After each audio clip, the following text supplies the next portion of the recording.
I've been quite surprised that their offensive thus far has been conducted in the way that it has. It's yet another example of how the Russians are not fighting well. Yeah. And the Ukrainians should not allow themselves to be drawn into the equivalent of that.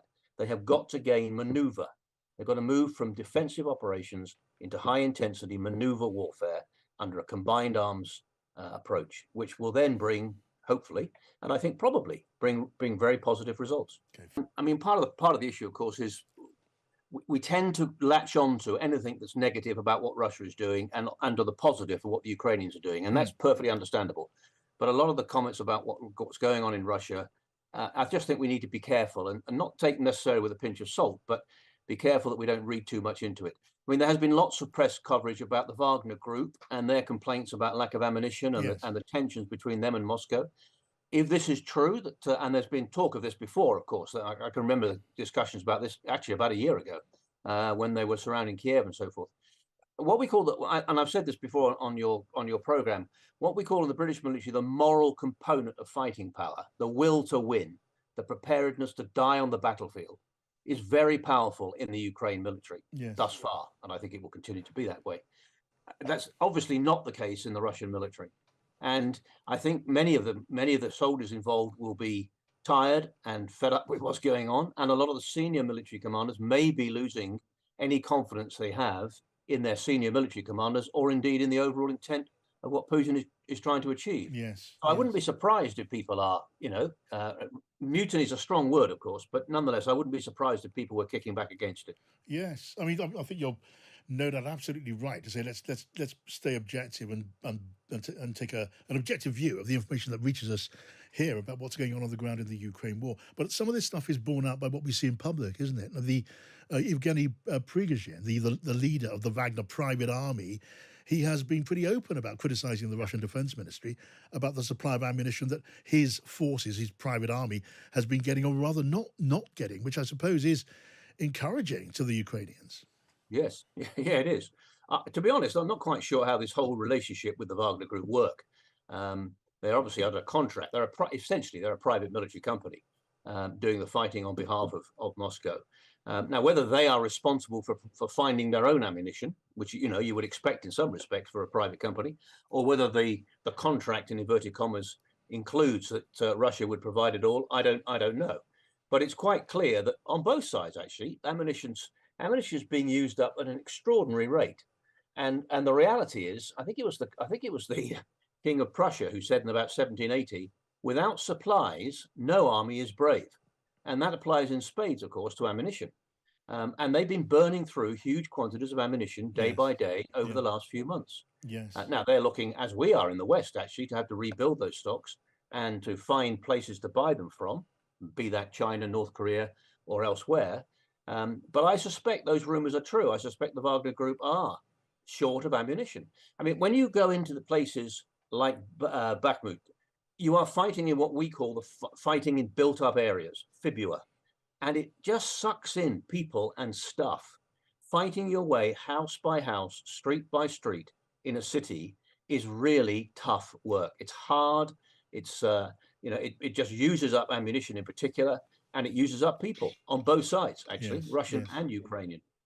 And again, I mean, bearing in mind your caution about I don't know, a pinch of salt with the information that reaches us, I'm now also seeing these reports. I'm sure you are, about the Russians calling on old tanks, Soviet era tanks, and sending them to the front line, whereas more advanced battle tanks, Russian battle tanks, straight off the production line, well, some of those have been shown to be unreliable. One or two have broken down on parade. Yeah, I mean, they were moved to euphemistically a war footing, I think, some time ago. We haven't done that yet in the West, really, although there's signs of that happening. I think some of these pictures we're seeing we have to relate them to what they're using them for. And in particular, the drone warfare, the battle of the drones, if you like, is forcing people to think up fresh ideas of how to take these drones out.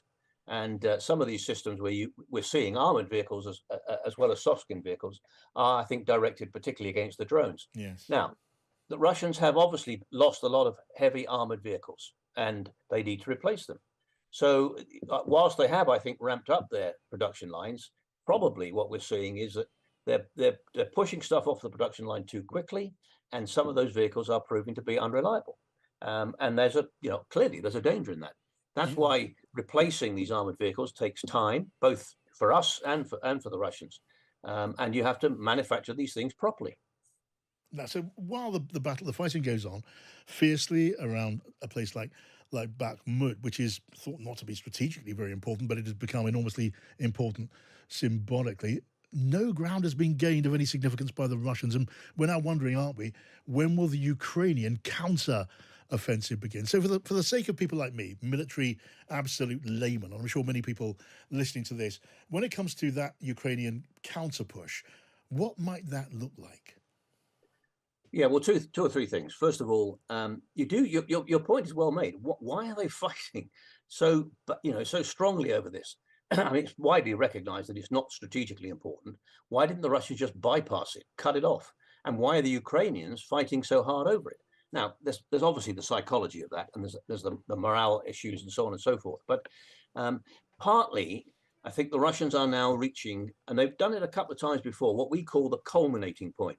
You put in an offensive, you fight hard, and then suddenly you can't go any further. Your logistics begins to dry up. Your people are tired. You can't replace the battle casualties and so on. And you have to take a strategic pause while you try and regain all that stuff. Now, the Ukrainians haven't got to that point because they haven't been conducting an offensive. What would it look like? Well, I can't see that they're going to put an offensive to try and retake a city. Well, they might, but I wouldn't advise trying to retake the city again because it just sucks in people. What they need to do is to find places as the weather gets warmer, probably in April, where they can use the weapons that they've been getting from the West, particularly the main battle tanks and the armored vehicles, to conduct combined arms operations, artillery, infantry, heavy armor, supported by logistics and engineering support, as well as things like communication, to enable them to push through relatively undefended areas. Now, where they are and what they look like, I don't honestly know, but their commanders will be looking at how they can bypass any high concentrations of Russian positions and push through and regain as much territory as they can. Now, the Russians aren't going to wait for that to happen. And if I'm honest, I've been quite surprised that their offensive thus far has been conducted in the way that it has.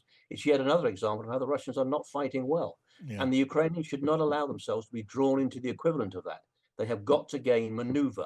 They've got to move from defensive operations into high intensity maneuver warfare under a combined arms approach, which will then bring, hopefully, and I think probably bring very positive results. Well, I'm John Pienaar, and if you found that interesting, we are here each day, Monday to Thursday, 5 o'clock till 7 o'clock on Drive, and from 7 till 8, Pienaar and Friends, where we discuss the big stories of the day each day on Times Radio.